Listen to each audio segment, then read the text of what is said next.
All right, so this is a Bear Creek Armory BC 201, I believe, the 1022 clone they make. This is the lightweight barrel version. It comes in the Hogue. Very nice oversized charging handle and the BX trigger in it. I have an old, oh gosh, I forgot what it's called.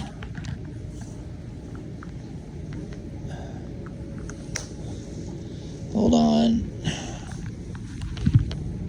Sight mark. An old sight mark. 6, 7, 8-year-old sight mark on it now. Does have the ADM shooting mount on it that Outdoor Legacy sold. ADM made for them. Very, very, very nice. That will return this sight to 100% zero, and I can swap this out on different rifles, right? Different profiles. The factory mount was kind of Yankee. That was awesome, and I don't think they make it anymore. I don't think they make that sight no more. But I'm familiar with it. I've used it. I prefer it for short range. Like, out to 50 yards, it's pretty awesome for stuff like that.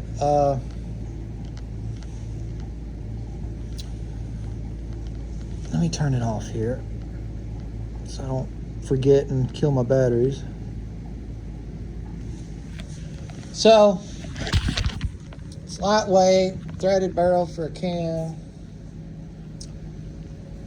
A relatively new gun to me. I've only had it 3 or 4 weeks, so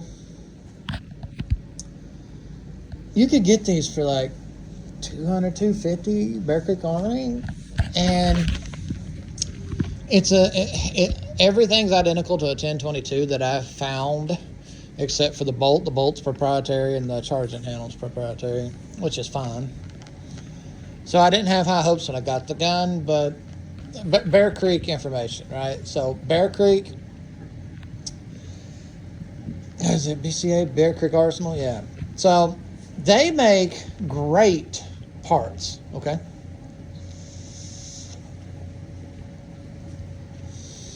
The barrels, bolts, BCA, all their parts are wonderful. The problem that they've had in the past is they don't put together the guns good, right? They don't tighten stuff down. They don't torque stuff down.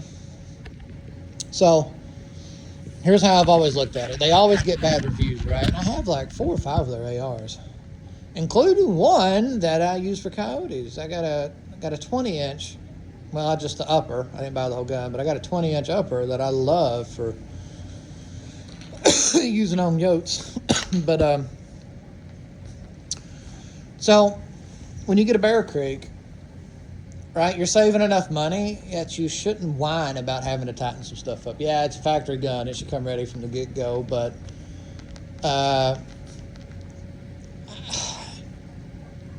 my Christensen arms rifle, I had to, the action screws were basically falling out of the thing, right? And that's a very expensive rifle. I can't think of it right now. I've got several accounts of factory rifles not being torqued to spec and not ready to go. Even factory Ruger 1022s. So first thing I did when I got this gun is I took it out of the stock, and the action screws were torqued appropriate, but I wanted to check the V-block, right?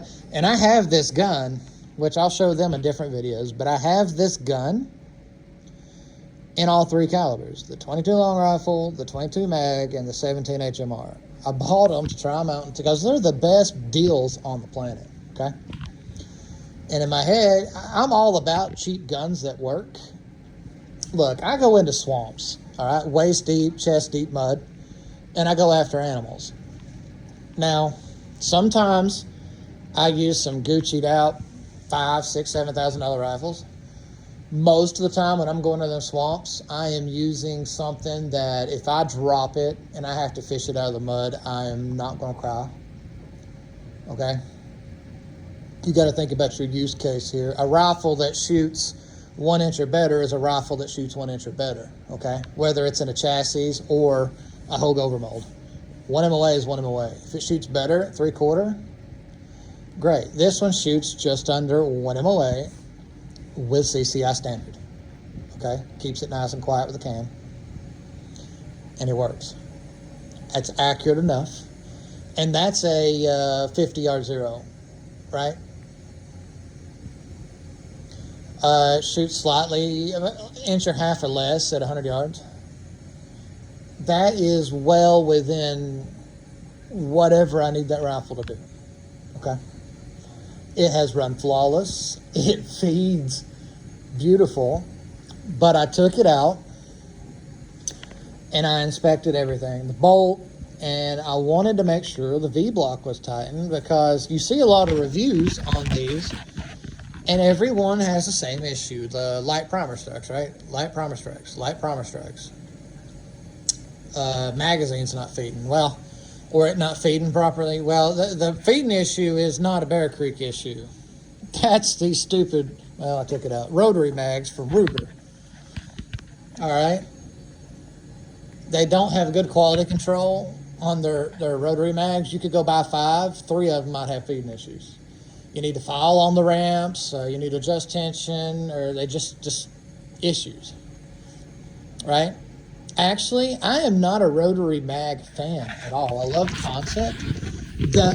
What's changed my mind is my 17 Wisdom. That Winchester, that Expert, that rotary mag is just the cat's meow. I don't know why Ruger couldn't do something like that. Anyways, so if you're getting light primer strikes, you can turn the rifle upside down and see it from the bottom of the mag well. Hold on, I don't know if I can do that without a tripod. But you can look inside and see how close the headspace is, the bolt to the barrel, okay? What Bear Creek was doing was they were not tightening these barrels down, so the barrel was not far enough into the action. So the round, that's what was causing the light primer strikes. Okay? So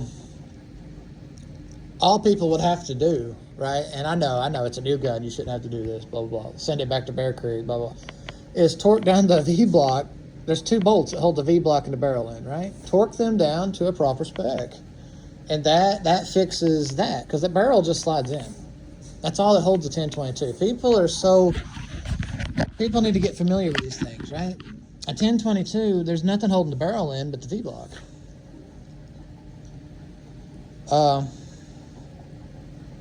Now, some of these, like my kid, Volquartsen, they're a little bit tighter fit.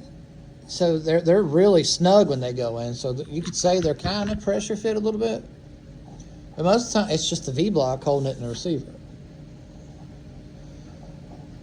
As long as that's torqued to spec, and then you make sure you visually inspect that, yeah, the bolt is closed on the face of the barrel, you're not going to get those light primer strikes no more with these. This is for all 3 calibers. 22 long rifle, 22 mag, 17. Check the V-block. It takes 30 seconds to take it out of the stock and check that. You know, you just take the action screws out, put the safety in the middles, slides up, and then you can check that. So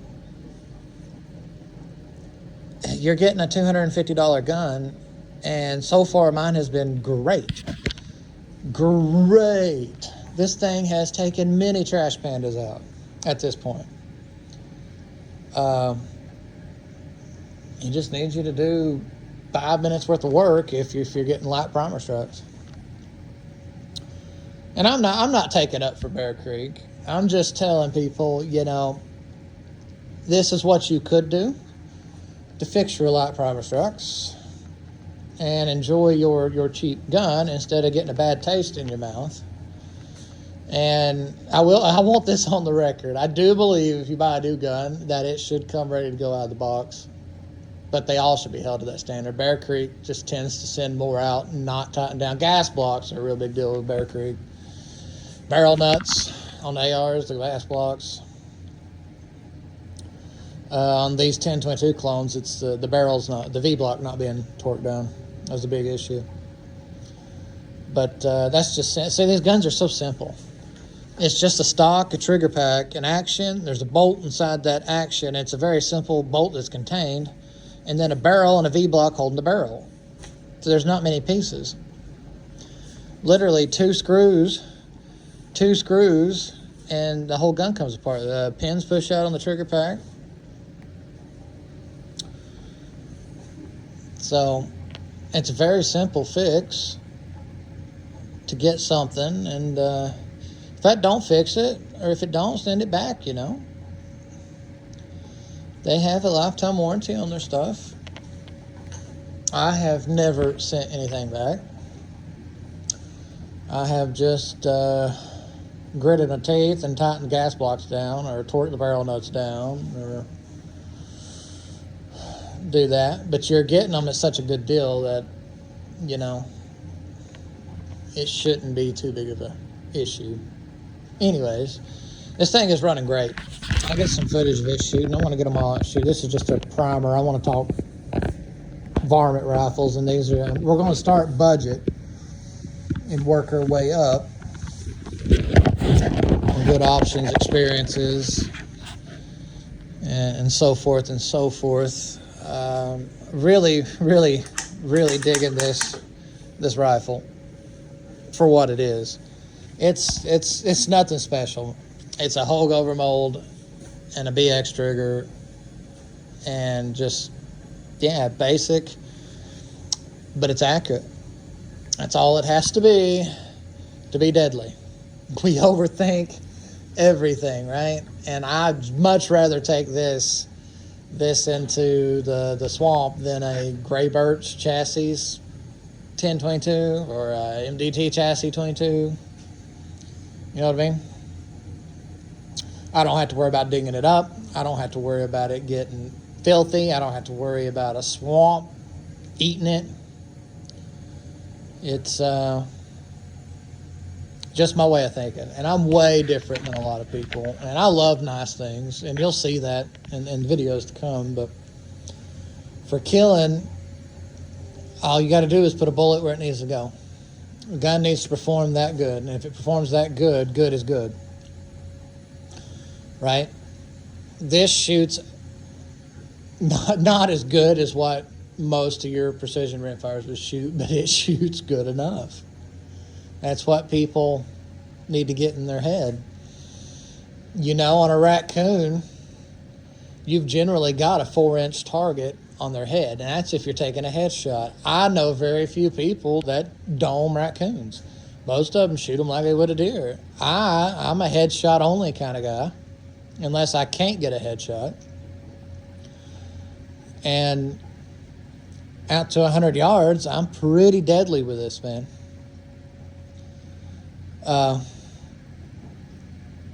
Yeah, like I said, it's relatively new. I've probably got 1,000 rounds on it.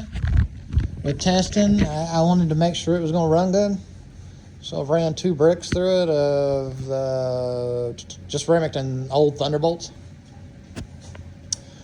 I haven't had any problems. I've had, I think, 3 or 4 that didn't go off. Put them back in, they go off. Bowl camo, rimfire.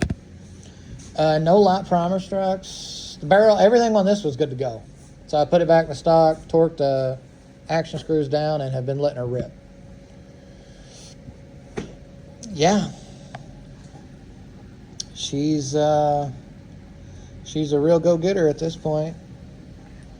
And you'll see her in some videos. She has been brought out a couple times already. I haven't started doing these. I just now started, and everyone's like, you should be videoing this. So now I'm going to start videoing my varmint adventures, my pest control, my critter getting, my whatever you want to call it, my